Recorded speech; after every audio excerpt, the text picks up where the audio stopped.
everybody, it's Annie Cyrus. Welcome to my art studio where all the magic happens. This is the station for painting, and that is the station for all the resin art I do. If you want to check out my art, all you gotta do is go to lutfstudio.com.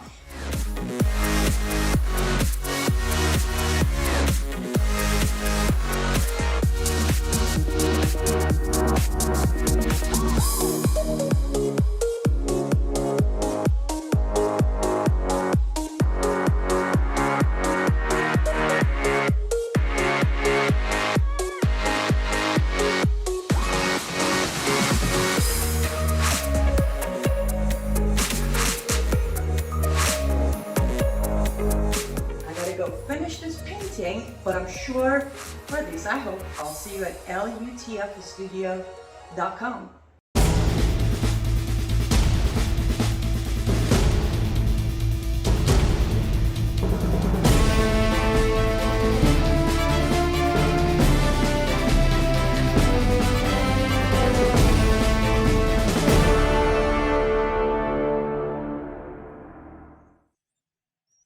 Good evening, everybody, and welcome back to Live Up to Freedom. I'm very excited to see you all again, or technically you see me, I don't see you, but you know what I mean. I do need to give a special good evening to our new audience as we are live on Lou Dobbs Media Rumble channel tonight. And of course, a special thanks to Lou Dobbs for allowing this program to be aired on his Rumble channel. Welcome aboard. I hope you enjoyed the show. It's not so much to enjoy because we normally bring you bad news. However, it is educational. So I hope you learned something new tonight. That being said, I have a extremely special guest who's not a first timer on Live Up to Freedom. And I think you all know him. But I love doing the introduction of this very one and only guest of ours, Robert Spencer. He's the director of jihadwatch.org. If you're not familiar with that website, literally, stop. Go check it out. Bookmark it. Jihadwatch.org. Is an author of, if I'm keeping track correctly, I think 23 books by now. His latest, God's Empire, one of my very favorite books of his, is Critical Quran. Welcome to the program, Robert. Thanks, Annie. Good to see you. It's always good to see you. And did I get that right? 23 books? 27, but that's close enough. Oh, I'm such a failure. I'm sorry. 27. Is there a new one on the way? 28th will be out in October. Muhammad, a critical biography. It's not up on Amazon yet, but it will be soon. Oh, wow. Fantastic. Before we talk about the upcoming book, can you tell us a quick note? What do we find, or those who haven't read, when they buy it, what do we find in God's Empire book?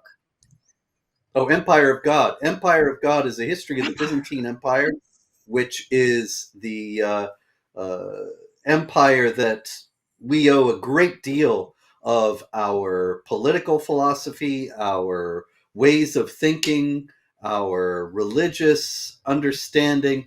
There is so much that the Byzantine Empire gave us, and very few people are even aware that it existed or when it was or what it was. And so I thought that nowadays, when our history is being attacked and the left is trying to make us ashamed of our own heritage, that it was important to try to introduce people to this very important aspect of our history. Also, there are a lot of interesting comparisons. I think they're interesting in the book between the Byzantine Empire and the situation today. And so I think anybody who is interested in history, interested in how Western civilization developed, why it's worth defending now, will love Empire of God. Fascinating. Talk about history. Yes. Islam got a good history, about 1400 years. And you have captured a lot. I was just about to say, you have captured a lot of that history that has been very worked on to be hidden, censored, taken away, wiped, so Western people wouldn't know about it. But since we're talking history, let me ask you the most random question. I get asked, you get asked, many people, well, most of the experts on Sharia get asked. God versus Allah. Is it the same? Not at all the same. Now, in the first place, it's important to know that the Quran in chapter 29, verse 46 says, say to the people of the book, your Allah and our Allah are the same, are one. And so Islam teaches that the God of the Jews, the God of the Christians, and the God of Islam are the same. Of course, they object to the Trinity in Christianity, but they think that that is a matter of the Christians considering Jesus and his mother Mary to be gods besides Allah. They don't really understand the Trinity. That's something that is misunderstood in the Quran itself in chapter 5. But anyway, the actual fact is, anybody who looks at this and tries to understand the vision of God in Judaism and Christianity on the one hand and Islam on the other will see that it's not the same God at all. Because, for one thing, in Christianity, God is not the author of evil. As a matter of fact, evil is something that stems from the rejection of God by human beings and the absence of God in their lives. But in Islam, in chapter 91, verses 7 and 8 of the Quran, it says, Allah says that he puts good and evil in everyone's heart. And so Allah becomes the direct author of evil. Of course, also he mandates war, conquest, allows for sex slavery and rape and all these terrible things against unbelievers, and that is something that is completely incompatible with the Judeo-Christian tradition. There are numerous ways in which the vision of God in Islam are incompatible with the Judeo-Christian tradition, but those are just a few to start off with. You're such a Islamophobe, Robert. Yeah, an Islamophobe is somebody who tells about Islam that the left and the Muslim groups would rather that non-Muslims did not know. Exactly. Okay, so let's talk about, as you know, and I encourage our audience, do what I do. I normally wake up early morning, grab my coffee, feed my cat, sit there as I'm drinking my coffee. I am on jihadwatch.org checking the stories. Because you get reports that you don't get anywhere else. If you do, you get a few days delay, somewhat sugar coated, maybe not even there. So as I was going through Jihad Watch, a very brilliant point brought up by you again, something I thought about, but I didn't really push so far.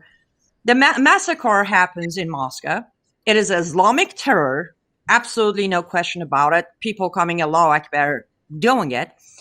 Everybody pointing fingers at each other. ISIS comes out and said, "We did it. We did it. We did it." But somehow Putin is still quietly sitting there blaming everyone and anything without mentioning anything about it being Islamic terror, being a jihad. There is no mention of Islam whatsoever. What's going on? Yeah. Well, in his first statement after the attack, absolutely, Putin did not mention Islam at all. And then after that was published, what you're showing there now, he says he did mention Islam, but he suggests that the attackers were not acting in accord with the teachings of Islam. For example, he said, how could believing Muslims do something like this during the holy month of Ramadan?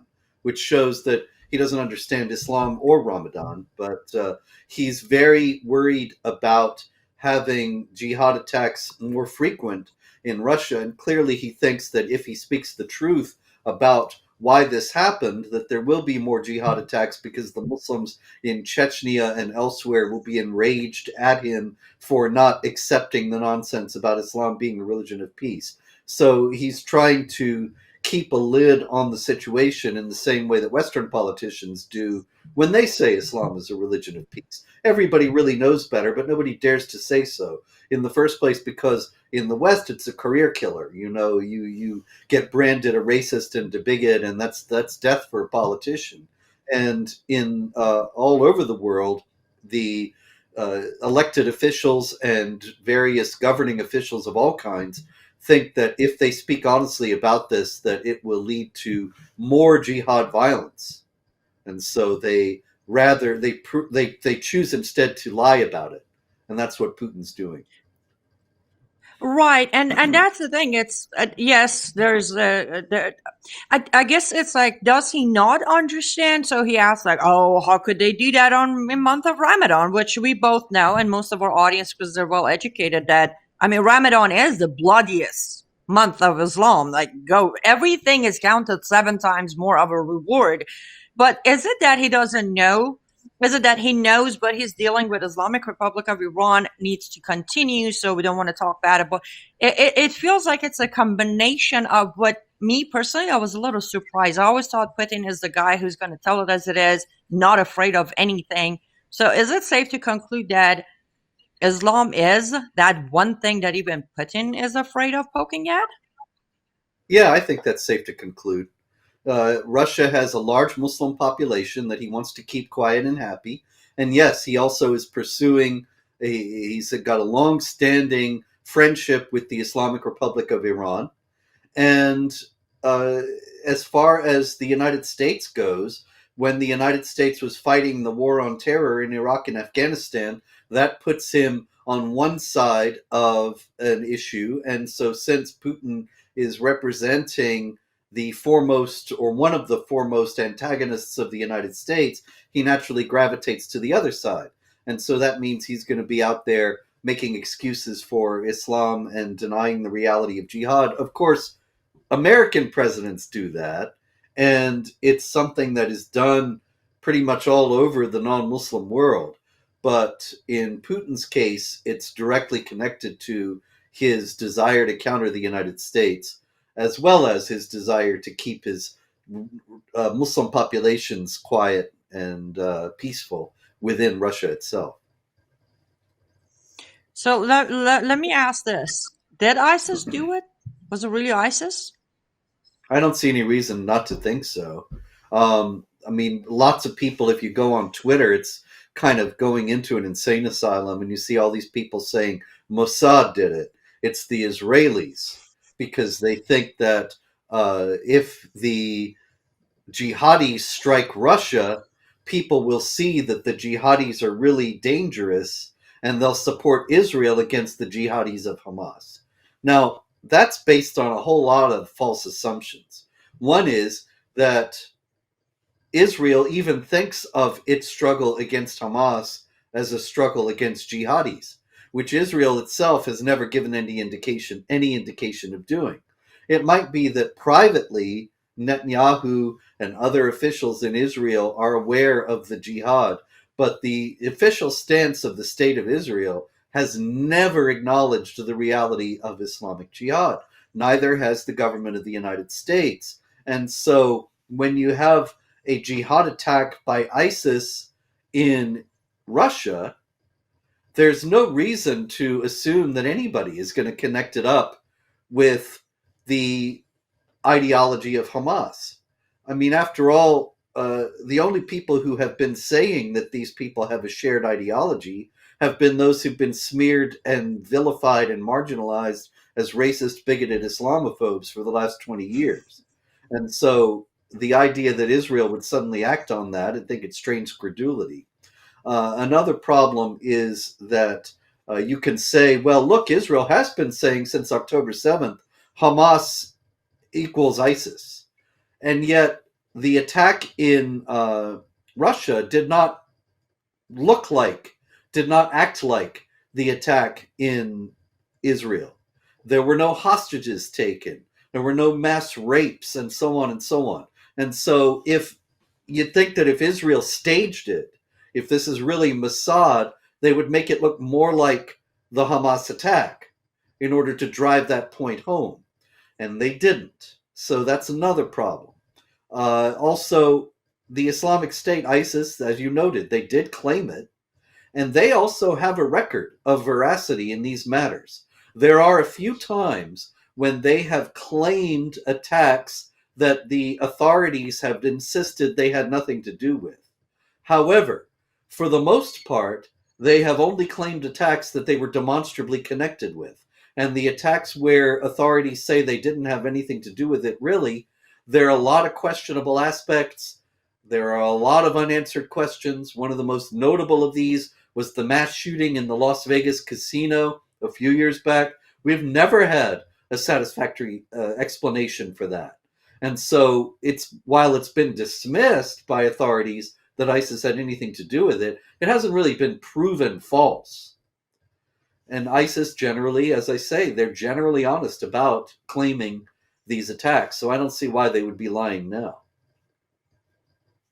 Agreed. And the four, at least the ones I've seen, the four attackers that were captured, I've seen these all over the place. Um, it seems like from the report, at least I read, I might be wrong, correct me if I am wrong, Robert, but they were, they admitted to be recruited by ISIS. They're also from Uzbekistan, I believe, all four of them, all four Muslim. Um, Tajikistan. Yes. Oh, my bad. I think the report I read or the tweet I looked at was Uzbekistan, but Tajikistan, which again, either Uzbekistan, Tajikistan, Afghanistan, Pakistan, you know, Yeah. we have plenty of them definitely coming here for sure. You may But be the right, Annie. picture, I don't know for sure. I know that the initial reports were that they were from Tajikistan. It might be that that's been corrected since then. But let's see, we have the report up. Tajikistan here. Okay. Anyway, So as you said, it's all the same. All the Islamic states over there, there are plenty of jihadis in all of them. Exactly. Now, what I want to point out is Twitter has definitely, for sake of our audience, I guess, kind of hit the pictures that are there. But the pictures that are coming out of the courtroom of these four, you can see that clearly they've been brutally tortured. One of them is completely unconscious. The guy isn't even awake. Like he's just sitting there in a stretcher, got out. One of them had the ear cut off. You know, the torture's going on. Do I agree with torture? No. Do I agree with safety of citizens of any place against jihad terrorism? I do. But my question for you is, since we brought it up about the October 7th, you know, we look at these pictures and even left is agreeing that, well, they had to get answers. These people killed innocent people in Moscow and screamed Allahu Akbar. Nobody is titling or labeling Putin or his government genocidal, murderer, torturers. You know where I'm going with this. What's the difference? If Israel government is torturing or killing jihadists of Hamas, it's genocide. But if it's happening in Moscow, it's what it should be. And Israel isn't even doing that. You know, you had the pictures. Remember a few weeks ago, Israel captured large numbers of Hamas jihadis, and then they were all photographed kneeling on the ground in their underwear, shirtless and pantsless, just sitting there in their underwear. And there were people who were saying, this is a war crime.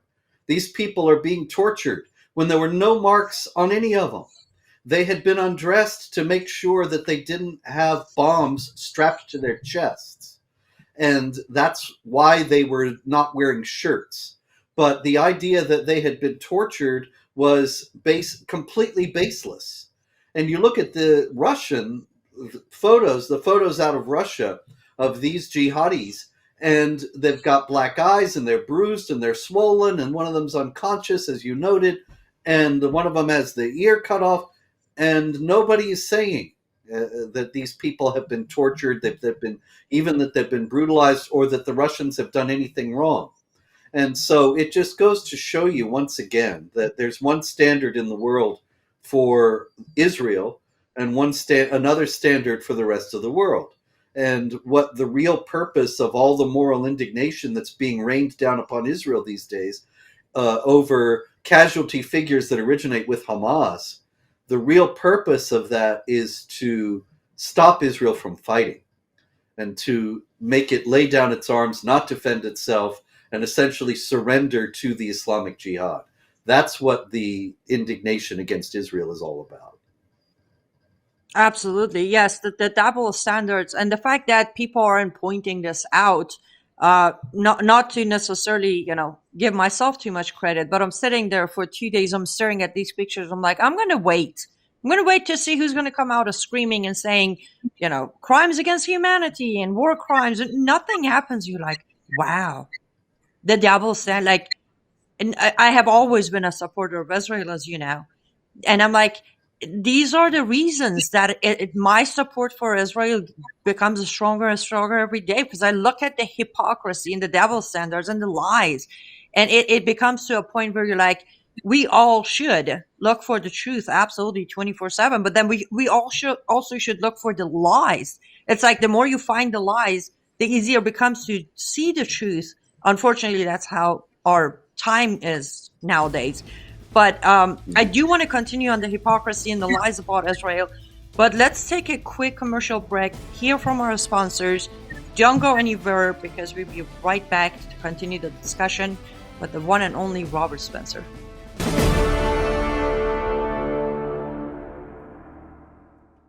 Step 2. Treat.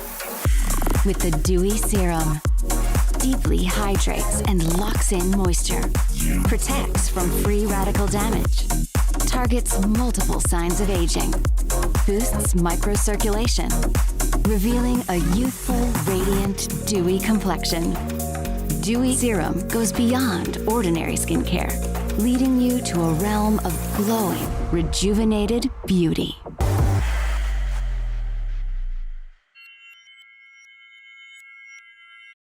Hello, I'm Mike Lindell, and I'm here to tell you about my new product from MyPillow, towels that actually work. Watch this absorbency test. Here's another towel that we randomly went out and bought. Here's one of my towels with the nice design. I don't know if you can see this, but you could line a swimming pool with this.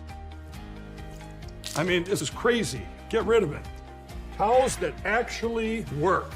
What a concept. I'm interrupting this commercial to let you know you can get our 6-piece My Towels, regular $69.98, now only $29.98. Or you can save 25% on our brand new kitchen towels, made with the same technology as our famous My Towels. Also, we have bath sheets, bath towels, washcloths, hand towels, and so much more. And the best part, with your promo code, your entire order ships absolutely free. So go to mypillow.com or call the number on your screen. Use that promo code to get deep discounts on all My Towels. And for a limited time, your order ships absolutely free.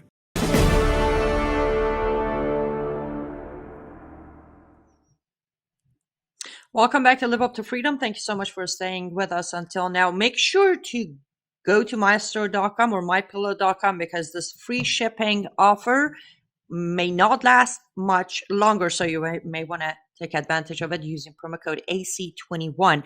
Fantastic. Let's get back to the discussion, because I normally, when I have Robert on, I just want to keep asking questions, because you normally have all the good answers and the right answers and the truthful answers. Before taking the break, we talked about the hypocrisy and the lies and double standards against Israel. A few days ago, Robert, now let me go back. October 7th, 2023, attack happens. We're seeing actual videos of naked women on back of a truck with Hamas soldiers, literally too graphic. Woman being kidnapped, people are killed.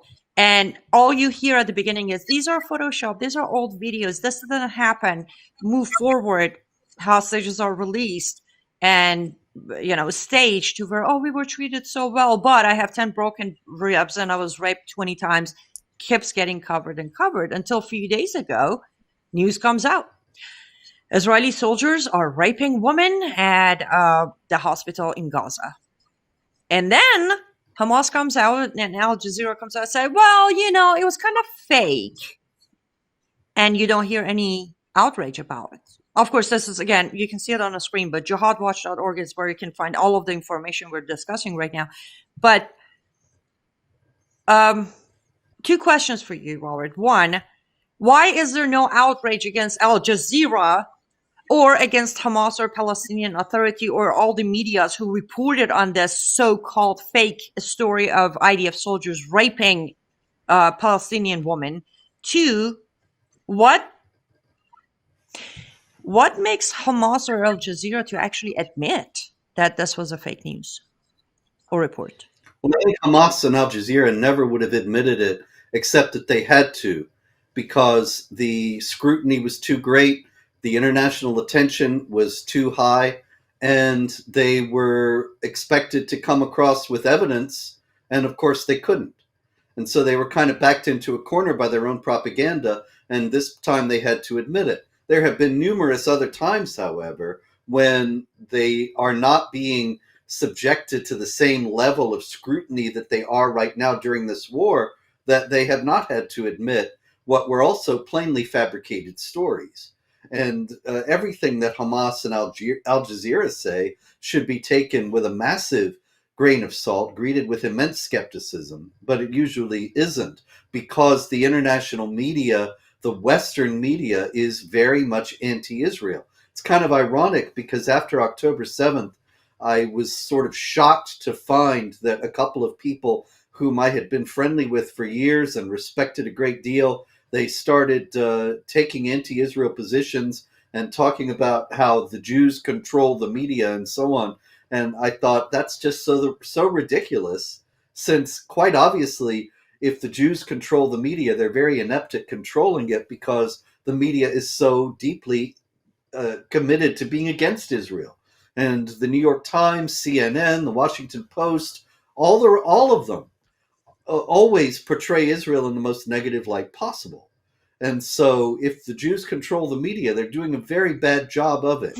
And what we really have is an eagerness among our primary media outlets to make Israel look as bad as possible. And so these lies from the likes of Hamas are uncritically accepted and passed on as if they're fact. That's why we see leftists demonstrating all over the Western world these days and saying 30,000 dead in Gaza. Well, what's the source for that? The Gaza Ministry of Health. Who runs the Gaza Ministry of Health? Hamas.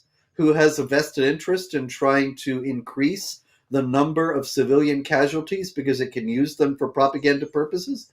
Hamas. But the New York Times doesn't tell you that part. They just say the Gaza Health Ministry says 30,000 dead, and they pass it on as if it's a reliable figure and a reliable source. Well, let me ask you this, kind of related to the media now, not necessarily mainstream or even left. Former host of Daily Wire. Do you think Candace Owen is going to issue an apology on behalf of all Americans to IDF soldiers who were accused wrongly of rape?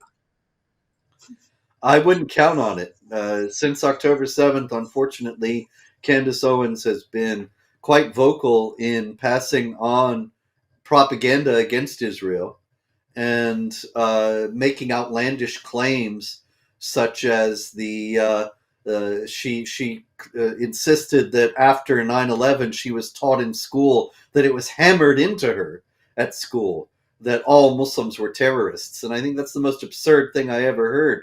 I was constantly accused of saying all Muslims were terrorists, which I never said even once, never believed, never wrote about. And we were constantly, all the people who spoke about the nature of the jihad threat and its justifications in Islamic teachings were constantly demanded that we affirm that not all Muslims were terrorists. And I've affirmed this hundreds and hundreds of times. I just don't believe that any school in the United States was teaching that all Muslims were terrorists. And I think Candace Owens was lying, and doing so in order to justify the idea that really the Muslims have gotten a bad rap, and they're getting a bad rap again. In regard to October 7th, we need to see their point of view. We need to be nice to them, and we need to oppose Israel. And this is what she's doing.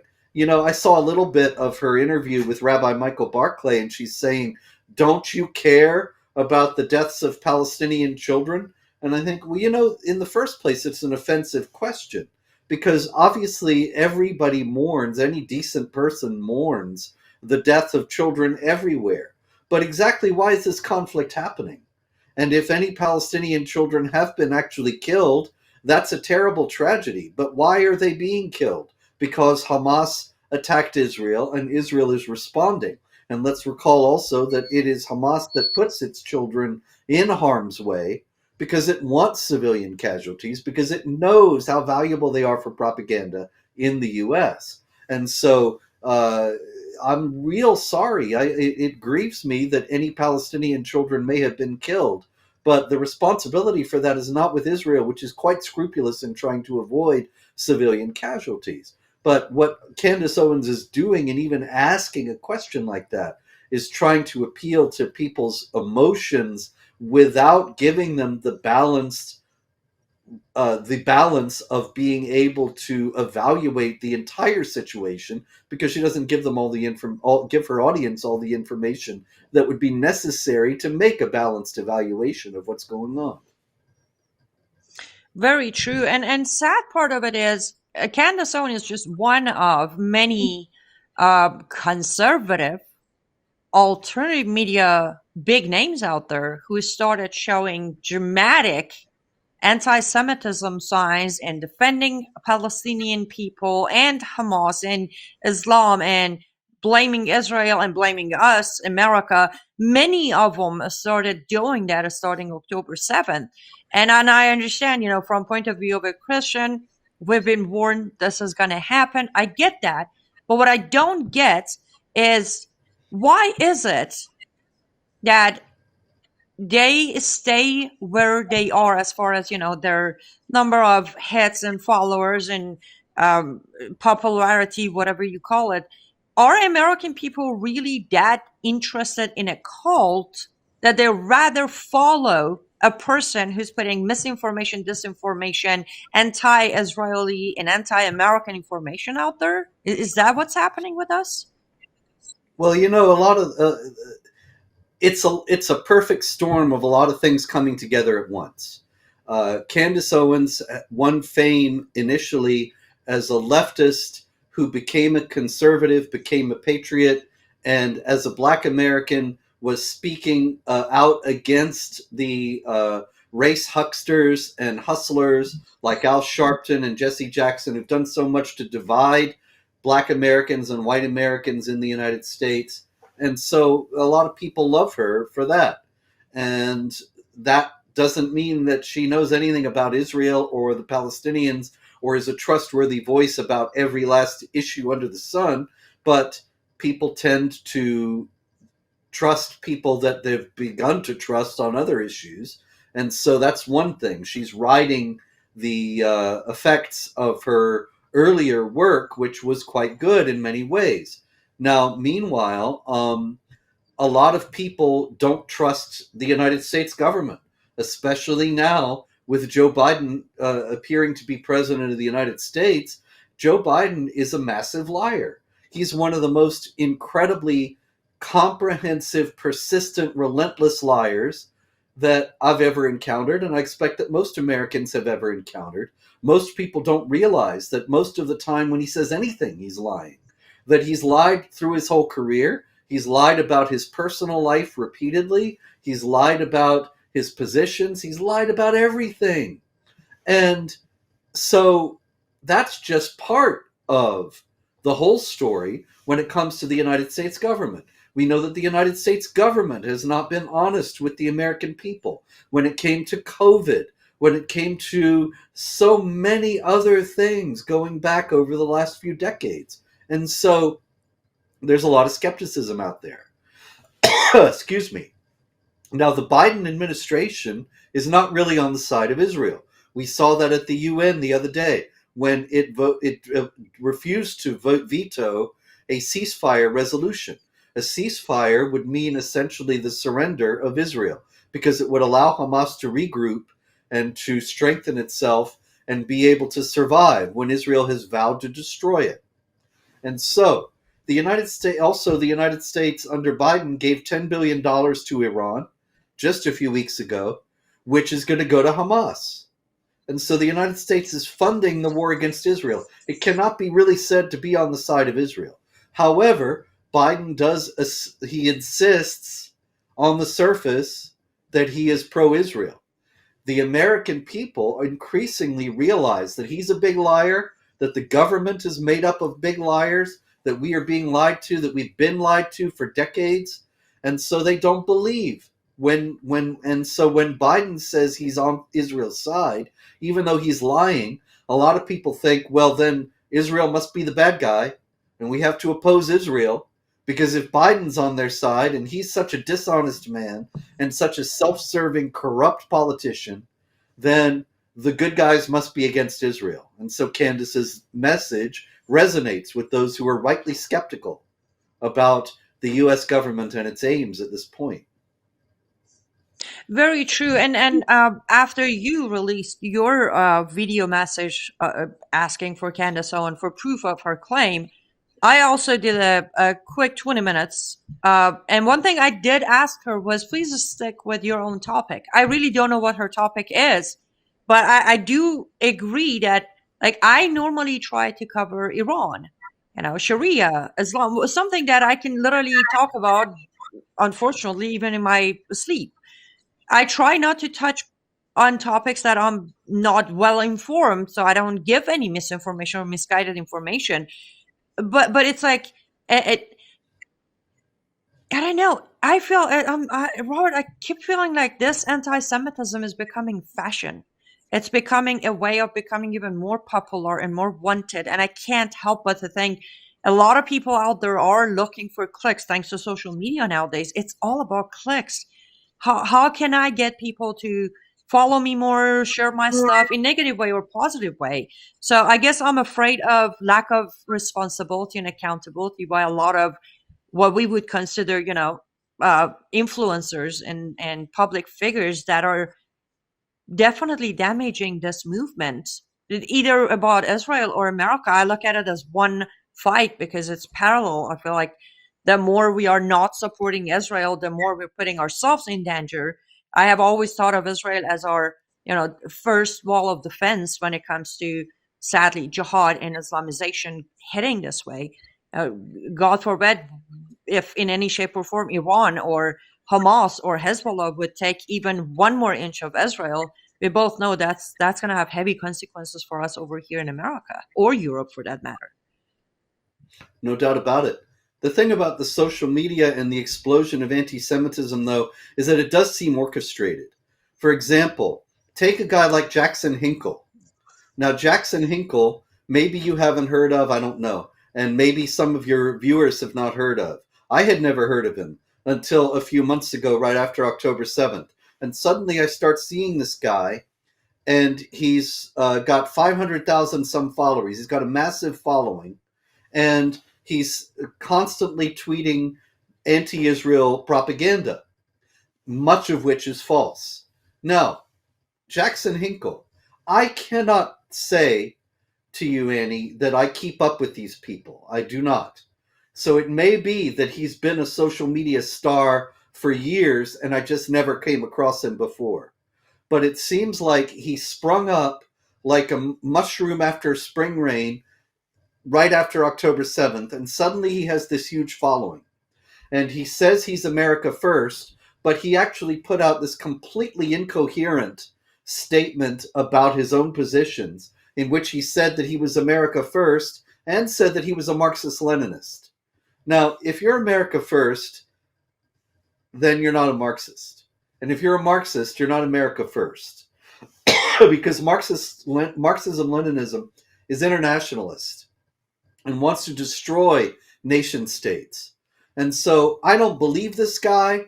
I don't trust this guy. I don't know where he comes from, but I do suspect very strongly that he and others are being paid by some entity, I do not know what, to take the stances that they are, and that they're being propped up and given massive numbers of followers in order to appear as if they have more influence, and to thus influence other people who don't realize that this is all fake, and make them jump onto the bandwagon. And then there are all these Nazis. They're outright National Socialists who praise Hitler, and they love Islam like Hitler did, and they love Hamas. And they suddenly have these massive followings and are tweeting on X all the time, pro-Hamas propaganda. People I never heard of before, Lucas Gage and Sneeko, and there are several others. But in any case, they're just all over the place. And I don't know how it is, since like I said, I don't keep up with Nazis, but I do keep up with social media to some degree, because Jihad Watch involves trying to spread news about jihad activity. I do go to Twitter fairly often. It seems like I would have seen them. I would have come across them sometime, and I never did. And suddenly, after October 7th, there are dozens of them. And they all have hundreds and hundreds and hundreds of thousands of followers. Just like that. I'm very skeptical. And I do think that, like the demonstrations that we've seen all over the world, college campuses, blocking highways, suddenly there are all these people who are absolutely furious at Israel and are out there demonstrating. And it seems like, well, I can understand if you believe the Hamas propaganda that you'd be indignant, but there'd be people out there breaking windows and shouting threats and so much more. It just strikes me that this all has the feel of having been planned, a trap that was ready to be sprung after October 7th, and that it was planned and arranged for quite some time before that, so that it would burst on the scene the way it has. And I don't believe that it's real. I'm not saying that it's not something we should pay very close attention to. Actually, I think it's a very disturbing phenomenon that we should pay close attention to. And I'm working on a book now that will be out next year about the explosion of anti-Semitism after October 7th. But it doesn't seem organic. That's all. It's just an impression that I have, but I don't think that it's sprang up from the real sentiments of ordinary people. Interesting. And this is all happening while people like Robert Spencer are heavily shadow banned, not just on Facebook, but on X. I personally have to go search him, which, by the way, if you're not following him, you should. At Jihad Watch RS is his handle. But yeah, Jihad Watch is being heavily shadow banned on X while anti-Semitism is out there gaining momentum, gaining followers, gaining retweets. You got, IRGC that has an X account. We have reported it millions of times. They still get to go and put posters of killing Trump as an obligation, and you have to do it because we need revenge for Qasem Soleimani. It is disturbing, and we play a role because, again, we have fallen into this laziness of apps. If I don't see you on my newsfeed, then I don't see you on my newsfeed. I'm not going to take extra step, search, go look at your information, tweet out the latest article from Jihad Watch or Jamie Glazov or Front Page Magazine or Daniel Greenfield or anybody. It's just too much work. I'm just going to sit here and stare at my screen and let them feed me whatever they want to feed me because it's my news feed and I'm too lazy. So we are to be blamed for not doing the work, which is a couple of seconds a day, to make sure the right information is spreading on social media. On that note, there's one more topic that is home that we will discuss with Robert Spencer as soon as we come back from our second and last commercial break. Don't go anywhere. We'll be right back.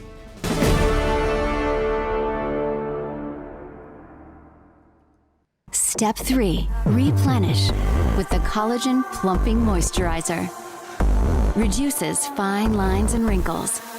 Deeply hydrates. Boosts collagen production. Firms and smooths the skin. Experience an intense surge of moisture that leaves your skin feeling supple and soft to the touch. Celebrate your skin and elevate your beauty with Bella Grace Skincare.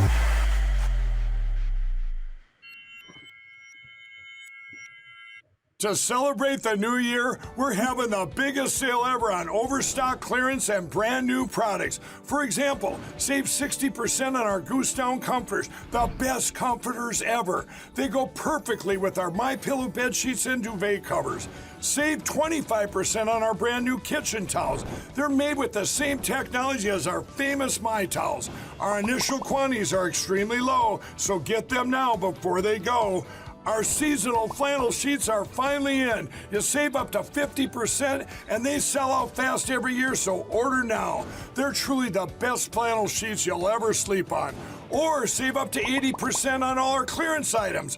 And this is where it gets even better. For a limited time, your entire order ships absolutely free. So go to mypillow.com or call the number on your screen. Use that promo code to get deep discounts on all MyPillow products. And for a limited time, your order ships absolutely free.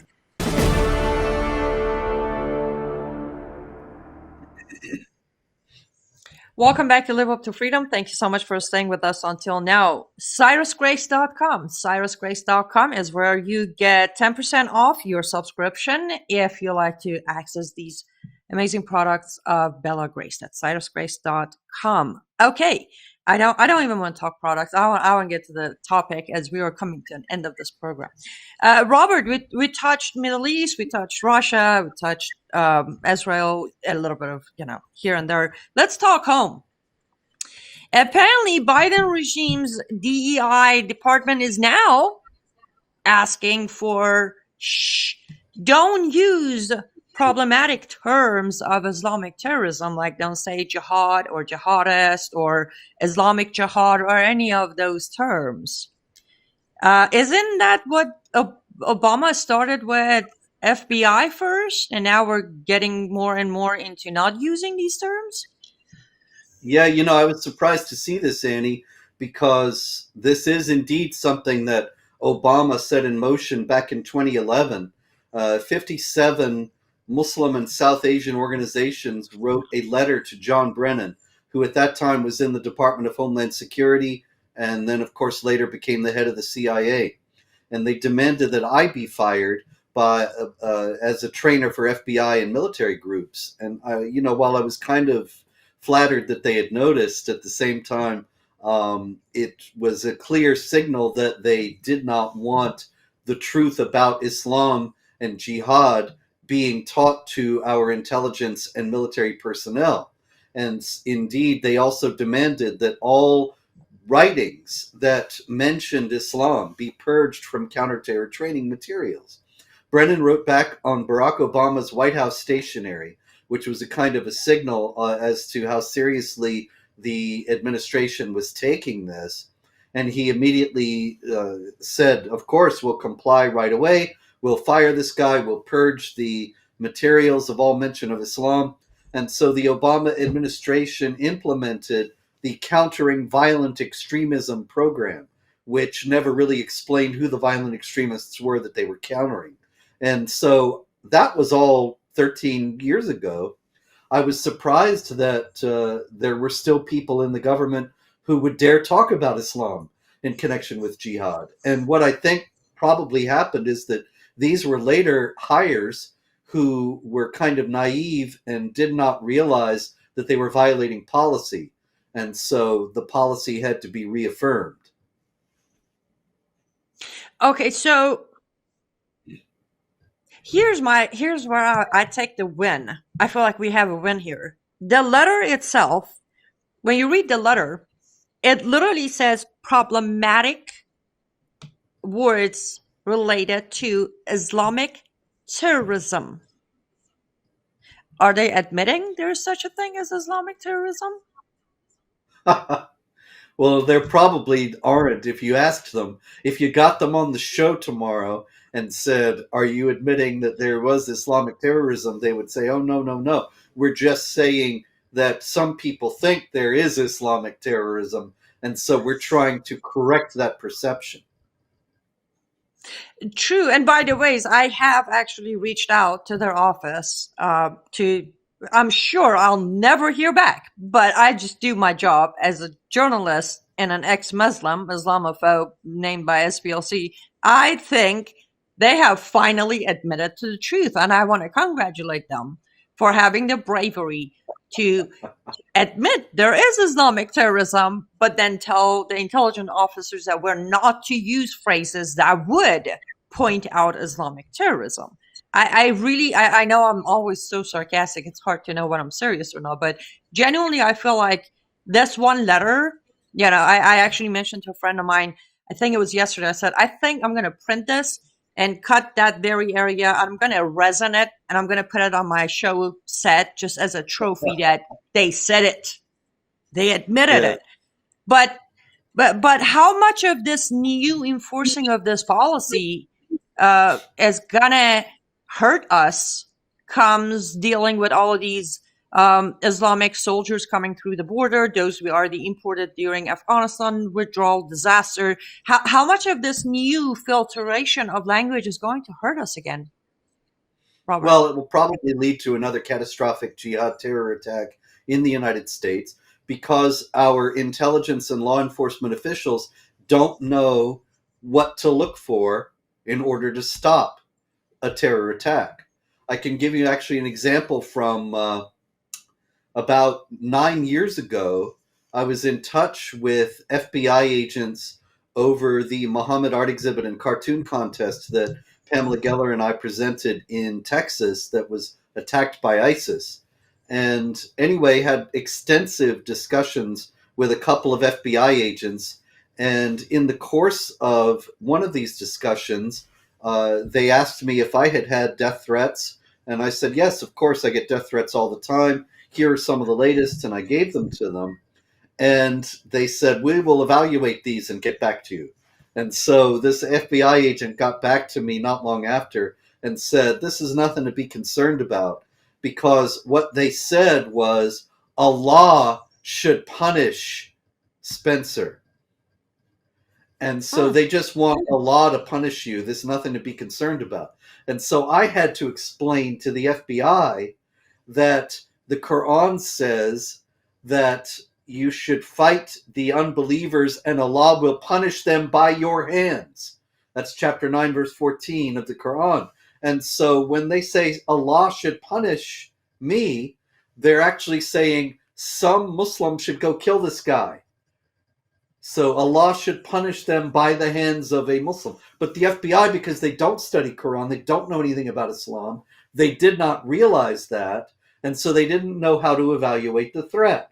Now magnify that by the whole country and huge jihad groups threatening the nation. They don't have a clue what they're dealing with. Yeah, and that's the thing. It's again, genuinely, when majority of the law enforcement, from police to FBI and everyone in between, their concentration by orders is to investigate me and you and anybody who might have possibly taught about January 6th, and those moms who are showing up at their school meetings and those who are trying to teach their kids at home. I mean, the concentration is over there. Do we even have the manpower? Let's say, I'm not saying overnight we can train these people, but let's say they somehow heard about it and they know how to deal with it. But do we even have the manpower concentrating on these threats that are coming every day, and these actual physical threat of, military age male coming through the border? Do we even have the manpower to deal with it? We might have the manpower to deal with it, but they're all dealing with other things, as you noted. It might be that if our resources were properly allocated, then we might have enough personnel to deal with this threat. But right now we have the FBI director, Christopher Wray. For 3 years, he's been saying white supremacists are the biggest terror threat the nation faces. Now that's a lot of hooey. Where do you see white supremacists going around saying, I don't even know, what would white supremacists say? I don't know. It's okay to be white and then blowing people up. White power, yeah. And it's just ridiculous. But not only did Christopher Wray say this, but Merrick Garland, Joe Biden himself, and others in the top levels of government have affirmed that white supremacists are the biggest terror threat. Not only that, but the Biden administration has instituted terror investigations of parents who were angry with critical race theory being taught to their children in schools and were protesting at school board meetings. Not only that, but the Biden administration sent spies into Catholic churches to look for pro-lifers who they thought were terrorists. And so while the Biden administration is looking for white supremacists and pro-life Catholics and parents at school board meetings, the real jihad terrorists are plotting and waiting for the right moment. And I don't know if anybody's on that. Very true. And as we come to an end of this sadly, we're coming to an end of the segment, but we have to talk Somalia because we love Ilhan Omar and all Somalians, and we're informed. She's here representing the people of Somalia from within the government. But now there is another Somalian immigrant who just became the mayor of somewhere in Ohio, Columbus, somewhere, which is not the main point. Point is, he wins, and his entire speech, the whole speech, not a single English word in there, Robert. He goes on and does not even use a single English word. Is that? I know why. I mean, is this another sign of he's also here to represent the people of Somalia? That's why he doesn't even bother. Yeah. This was Ismail Muhammad. I believe it was state assembly he was elected to, but I could be wrong. But in any case, yes, his acceptance speech, his victory speech was 100% in Somali. It's very clear that he's all about the Somalis in the United States, in his area of Ohio. There's no indication that he has any allegiance to or interest in the United States as it has been constituted up to now. He's just here because of circumstances in Somalia, and he's representing Somali interests, as Ilhan Omar, as you noted, said that she was.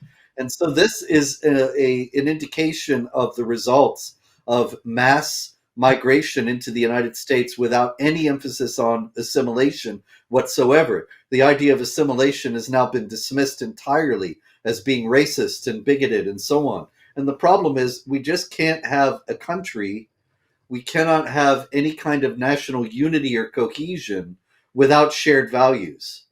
And that has been systematically chipped away by the left. And one element of the chipping away has been the mass immigration over it goes back to the 60s, but we're really seeing it crest now and the fruits of it now, that we have people here who just have no interest in being Americans. And America cannot long survive, just like Lincoln said so long ago, a house divided against itself cannot stand. And that's what we have, and what we're going to have more of. Absolutely. But one thing I have learned, on top of many other things from you, is you always say it's not over until it's over, and it's not over yet. On that, Right. what would you like to leave our audience with tonight on what I know it's not over. So what do we do? Where do we go from here, Robert?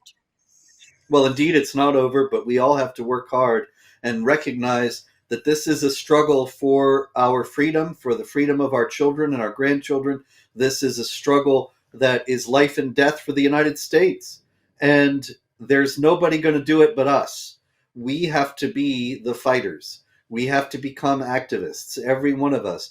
We can't think the military is going to do it for us like they did in the world wars and in so many other conflicts. This is not primarily a military struggle.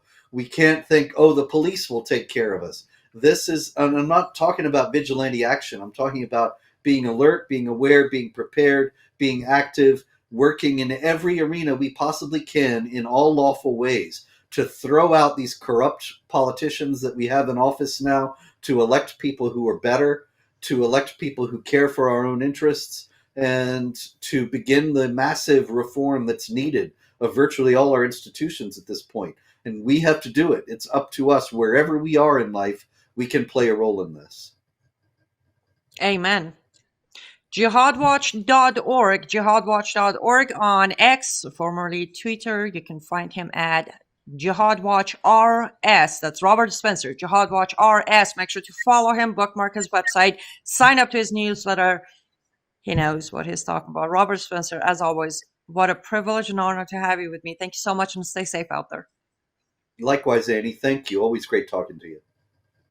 Absolutely. And to our lovely audience, well, this wouldn't happen without you. So thank you so much for tuning in. Thank you so much for sharing this video when we get off air. Thank you so much for always being alert. Thank you for your willingness to learn and get educated. liveuptofreedom.com. liveuptofreedom.com is where you can get archive of all of these programs, and you can sign up to my newsletter if you want to receive emails once a week. We don't jam your mailbox, just once a week. Go to liveuptofreedom.com and sign up to our free newsletter. Don't forget about my artist store, lutfstudio.com. Use promo code FRANK to receive a special discounts. Thank you so much for being with me tonight. Stay safe, stay vigilant, and may God bless you. May God bless America.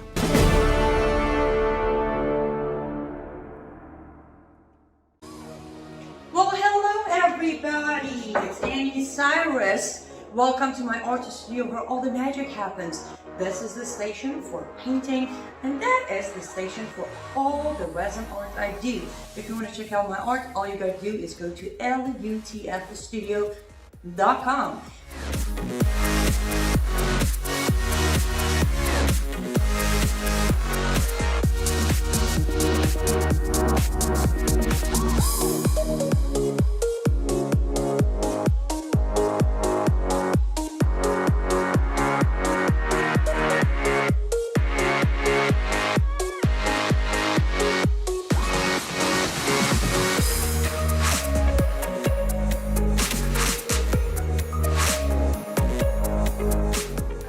Finish this painting, but I'm sure, or at least I hope, I'll see you at lutfstudio.com.